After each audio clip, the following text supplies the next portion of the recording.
I put out a video a while back asking people for suggestions on what I might tackle next and giving some possible suggestions, one of which was Leo Strauss. And since Leo Strauss was a significant intellectual inspiration for many of the people that I learned from, and since my own way of thinking has been highly influenced by the thought of Leo Strauss, I thought it was appropriate to go ahead and do a few videos on the ideas of Leo Strauss, which at least a couple of people had asked for. I've took that video down so I wouldn't get too many recommendations because there's only so many of them I'll be able to do. But I do remember a couple of people expressing interest in Leo Strauss. And I think more people will definitely be interested in Strauss once they hear of the influence that Strauss has had on our world, willingly and inadvertently. But I've got to start out slow because this is a very big topic. It's big and I'm not going to deal with it in a conventional way. So this isn't going to be, a scholar giving you a boring lecture about Leo Strauss and going into the weeds, but rather I'm going to try to explain to people who he was and some of the big ideas that he had that were influential and continue to be very influential on our world. Strauss is one of those philosopher influential people. He is a philosopher king of sorts. He is the brain behind the throne in some ways. Whether he would like it or not is another question. But at the very least, he is an intellectual precursor to a lot of highly influential thought. And for that reason alone, he ought to be somebody who people understand, or at least know about. And here he is when he was a very young man. And in the next slide, you will see him as a mature man. But take a look at those eyes. Look at the conviction and intelligence in those eyes. Leo Strauss was a man who had a purpose and a mission in life, and he set about it to be an intellectual in the sense of not just reporting on what other people think, but rather to give his own view of the world and his own theory of politics. And he did this through examining other philosophies, but through that examination, developing his own. There he is as an older man, with a very stylish cigarette, I might say. His most productive years were at the University of Chicago. And this is why I know about him, because through his years at the University of Chicago, he influenced many other scholars who went out into the world and influenced other people. And so I guess in a way I am a, what would that be, third generation Straussian of sorts. And a really cool thing to note is that the University of Chicago has a place called the Leo Strauss Center online where you can go and you can actually look at the audio and transcripts for many of his class lectures. And you can find information about the scholarship about Strauss and, of course, about his life and his thought. And on their webpage, they say Strauss is increasingly recognized as one of the most important thinkers of the 20th century. His research stimulated significant developments in the study of ancient and modern political philosophy, American political thought, especially the founding, classics, Jewish studies, and Islamic studies.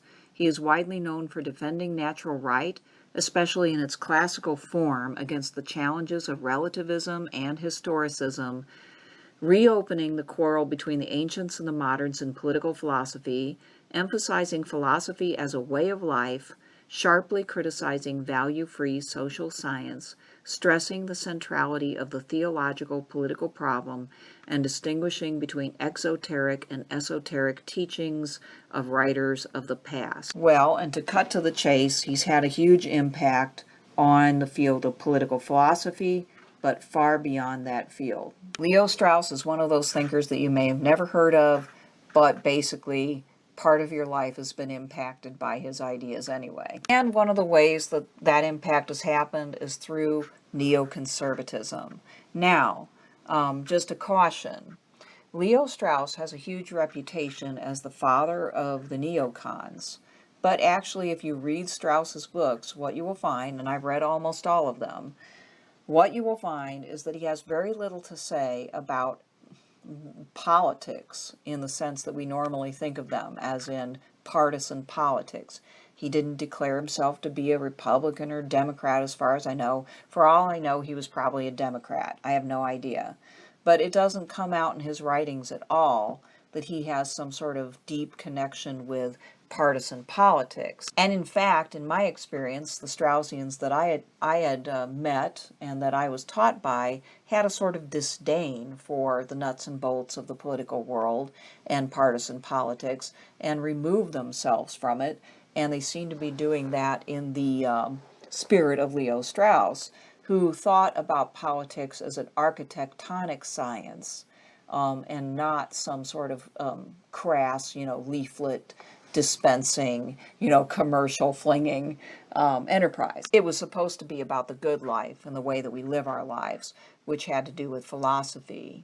However, out of Strauss's following came the neoconservative movement, because Irving Kristol, the father of neoconservatism, was inspired by and informed by Straussian philosophy. Well, basically what we can say about this is that Strauss had a lot to offer. He was deep and fertile ground for any intellectual to move into. And this distinction between deep politics and surface politics was attractive to many people, but very interpretable.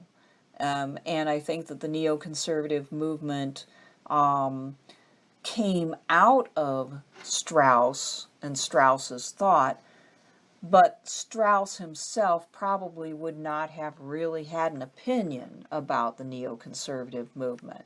So it's interesting, Irving Kristol, Bill Kristol, and other neoconservatives who are, brilliant and have had much insightful things to say about the world, and are not the crude, neoliberal conservative of today.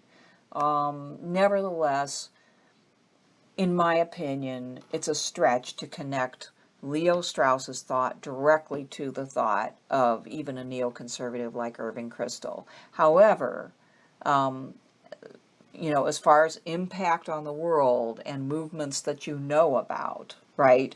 The neocons were hugely influential, and there's a connection there to Strauss and Straussianism. Neoconservatism has to do with classically liberal economics, but also with some recognition that there needs to be a welfare state, that there needs to be some government intervention. Neoconservatives were not for the idea that the free market can fix every conceivable problem, but they were friendly to capitalism. Also, they were very hawkish and are very hawkish, tending to think that, that America's foreign policy should involve not just defense but offense, especially in the sense of spreading liberal democracy and capitalism to other places in the world. So obviously that is a foreign policy that has become associated with neoconservatism, which is therefore associated with Leo Strauss, which was held by both, and I guess probably still is, held by both Republicans and quite a few Democrats. I dare say that Barack Obama basically followed the neoconservative playbook in foreign policy, just as George Bush had, with the idea that it's better if a government is democratic, and we need to do what it takes to build regimes, and we need to fight against anti-democratic influences, and we need to fight against terrorism, and so on. Neoconservatives have definitely made a huge impact on American foreign policy. And so underlying neoconservatism is this claim for the intellectual underpinnings of Leo Strauss. And all I'm saying is that is questionable. If you actually read Strauss's books, you will find that he really did not have that much interest in these types of questions. Certainly not of foreign policy. He was not an international relations thinker, but not only that, he wasn't a partisan thinker.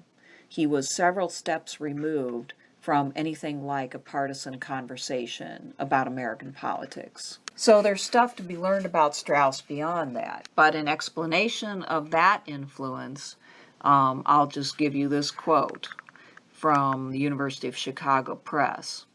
Strauss's rise to prominence in the media is as part of a story of connected persons and events. 1. Strauss supposedly influenced a large body of students who, 2, either became or influenced the group called neoconservatives. These neoconservatives, 3, entered government and influential media in large numbers, and 4, either made policy themselves or influenced those in the Bush administration who did. Among the policies they devised or promoted are 5, the Iraq War, and the broader new strategic doctrine announced in the document The National Security Strategy of the United States of America, issued in September 2002 over the signature of President Bush. Thus, by a chain of transitivity, we arrive at the conclusion Leo Strauss caused the Iraq War. This is by, ultimately, the authors Catherine and Michael Zuckert. The Truth About Leo Strauss is their book, Political Philosophy and the American Democracy. Well, basically, it's a long and tangled chain of causation that doesn't necessarily add up. Or maybe the only causation is the fact that a Straussian education makes a person able to follow it fairly discerning and able to slice and dice an argument in a way that makes them an effective thinker if they would like to present their talents and abilities to a politician. In other words, it makes a person quite thoughtful and intellectually capable and therefore useful. But that doesn't necessarily mean that Leo Strauss was about creating people who did that or that moved along the lines of neoconservatism. There is a sort of conservative bent of sorts to Leo Strauss's thought, and we'll get to that in this little series of talks, but it is not the kind that you would instantly recognize as conservative today. Leo Strauss is known for making the distinction between exoteric teachings and esoteric teachings, and spent a great deal of his time trying to figure out the difference between the two. Exoteric teachings of political philosophers are those that are on the surface, what, say, the masses might read on a cursory glance of the text or listening of the main themes from some other person.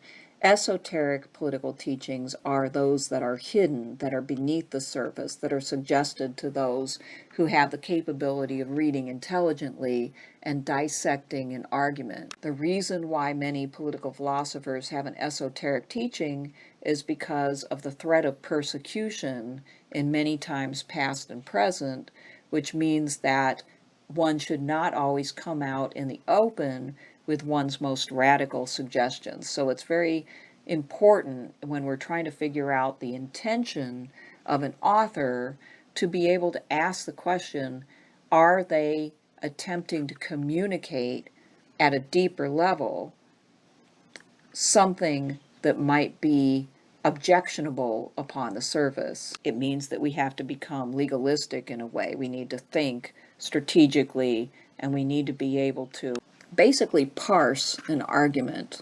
And that's a talent that comes with experience and training and awareness. So a gloss on that is the term careful reading.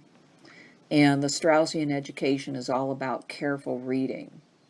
The assumption is that brilliant philosophers do not really commit very many contradictions or accidental mistakes, and that if you see something that seems contradictory or incongruous, you ought to think again, and you ought to think about their argument very carefully and see if there's some way in which it actually does make sense if you expand the parameters of their arguments, if you expand in your own mind a bit what is going on. You may find that there is another argument being made than what appears on the surface. A very good example of this is Machiavelli, who on the surface says some pious things in The Prince about how, for instance, one shouldn't speak of Moses because Moses was a man of God, told by God what to do, And so I'm going to not speak of Moses, and then proceeds to speak of Moses multiple times in the same chapter and lumps him in with military and political leaders who used less than moral means to gain empire. Well, what are we supposed to gather from that? We can just suppose that Machiavelli made a contradiction and wasn't a good thinker, or that he was a very subtle thinker who was trying to suggest that Moses was in fact not a man of God, told by God what to do, but a very clever political leader who knew how to use religion to motivate people to gain empire. The exoteric teaching would be, oh, Machiavelli was trying to be a good Christian, but he failed. The esoteric teaching is, Machiavelli knows what he's doing and is trying to subvert the normal pious tendencies that everybody thought they had to pay lip service to at his time. Strauss wrote this book, Natural Right and History, and it's probably the premier book for understanding Strauss's distinction between ancient and modern political thought. Now, today, if we think of rights and natural rights, we associate them with individual rights based upon nature. Typically, we think of human nature and a particular notion of human nature.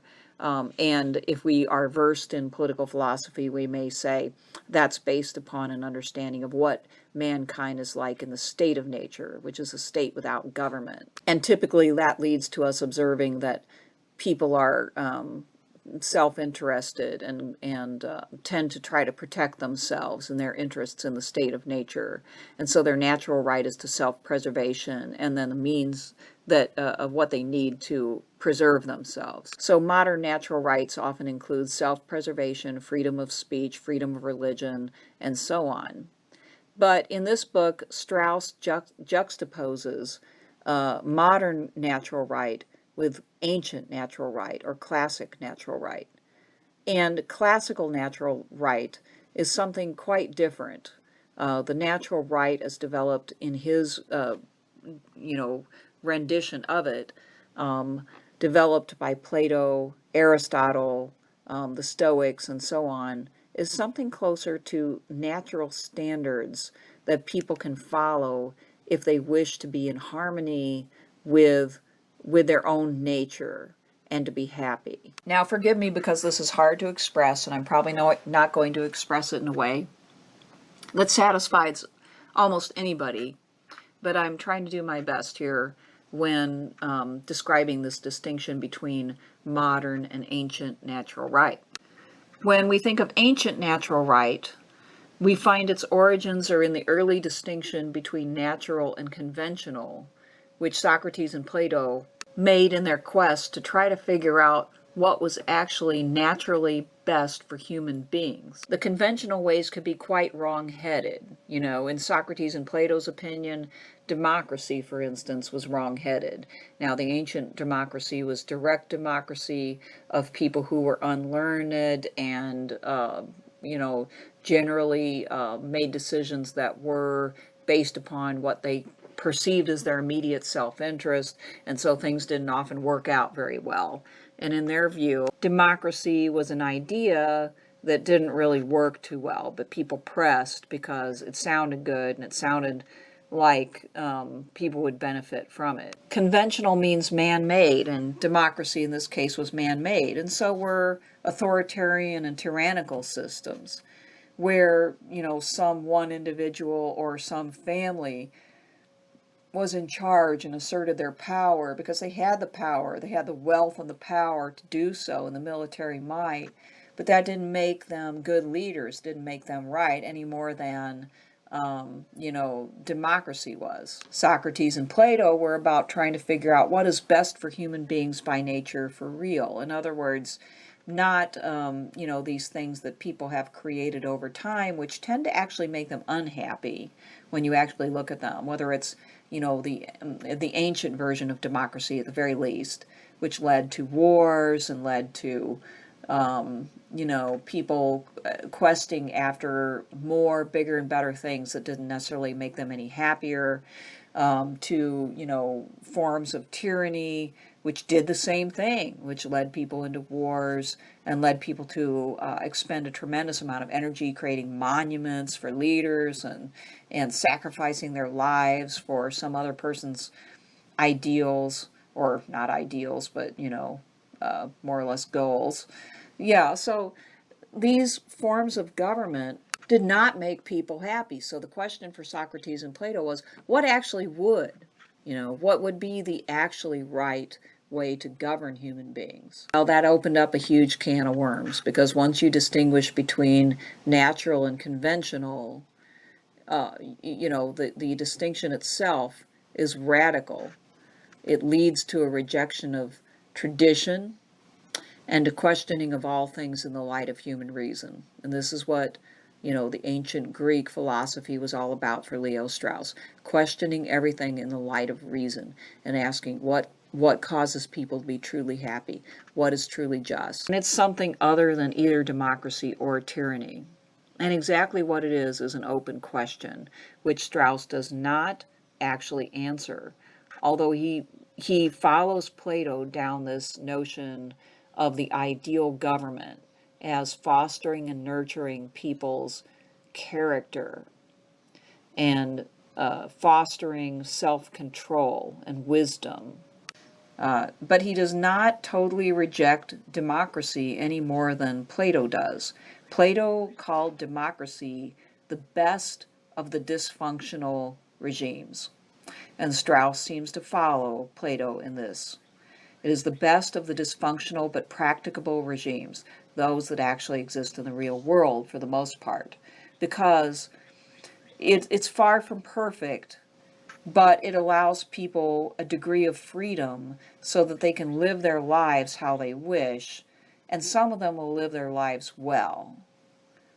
And this is better than a tyranny where no one can live their lives well except for the leader and a few of his coterie. But that's far from saying that democracy is a wonderful thing. And see, there's where we get a difference between Strauss's perspective and what comes out of neoconservatism, where democracy is championed. Now, it may be that neoconservatives would also concede that democracy and tacking on capitalism are the best of the worst possibilities, but you would have to press them. And, as with all ideological movements, there tends to be a glossing. And so it comes out as democracy and capitalism are the absolute best. Well, that's far from Leo Strauss's position, because it's far from the Platonic position, which was that the ideal is much better and much greater than what we can achieve in a democratic setting. But it's very difficult to achieve. It's a big stretch to try to find actual wise leadership as opposed to the leadership of the masses, who can muddle about in mediocrity and cause relatively less harm as a result. But is it ideal? No, it's not. And so Strauss followed that line that, we want to judge all of our political systems by the ideal, and the ideal is that regime which adequately fosters human character to excellence. And you can't say that democracy does that. You also can't say that kingship or tyranny does that most of the time. So it's a very rare regime that maybe doesn't exist in reality ever, or hardly ever. But if we don't keep it in mind, if we don't keep that ideal in mind, then we succumb to the illusion and the fairy tale story that democracy and by today's extrapolation, capitalism are the best of all possible worlds. I don't think that Strauss would agree with that at all. And I don't think most sophisticated followers of Strauss believe that at all either. And even most neocons, if they were pressed, probably would have to agree. But what I don't understand is how that translated into neocon foreign policy. And I can't explain that. So I'm not going to try. So ancient natural right for Strauss is the better alternative. he holds it up as better than modern natural right, which is all about individualism and self-interest. It turns into the classical liberal position, which leads to the development of the modern liberal state, which is about basically protecting your individual right to do whatever you want without government or other people's interference, as long as it doesn't hurt somebody else. Strauss does not agree with that. He sides with natural right from the ancient perspective, in which political philosophy is a quest for what is naturally good for people, determining what is bad for people and avoiding it, and seeking what is good through government, through leaders and their character, through the laws that they create, the government structure that they create. The aim of government and leadership is the best life from the ancient natural right perspective. Strauss seems to think that this is the best way, that it is superior to the modern natural right position, which is negative, which says basically these are the many things that government can't do, the individual can do and should be able to do and should not be constrained by government, whereas the ancient natural right position says government has a legitimate place in defining what the best life or the good life is, and then regulating accordingly to encourage people to live that life. So modern political philosophers like Hobbes, Locke, and Rousseau look at our primitive origins as a guide for what is natural and therefore right, and they come up with the idea of self-preservation. But ancient thinkers look at our telos, or our end, the goal of our life. What should we be growing into? What were we made for? And what were we made to be? How should we fulfill ourselves? And this telos, this end, should be a guide for what is natural and therefore right, and what should be encouraged by government. Well, there's a lot more to say, but I think I will end it here for this point in time. But hopefully you'll come back for more. There's a lot more to be said about Strauss and his ideas, but I hope that I have at least managed to explain basically who he was, why he's influential, how he is maybe somewhat mistaken in people's view of who he was and what he contributed, and the beginning of what he actually did contribute with this distinction between ancient and modern natural right. And we'll continue and get deeper into this next time. Okay, bye.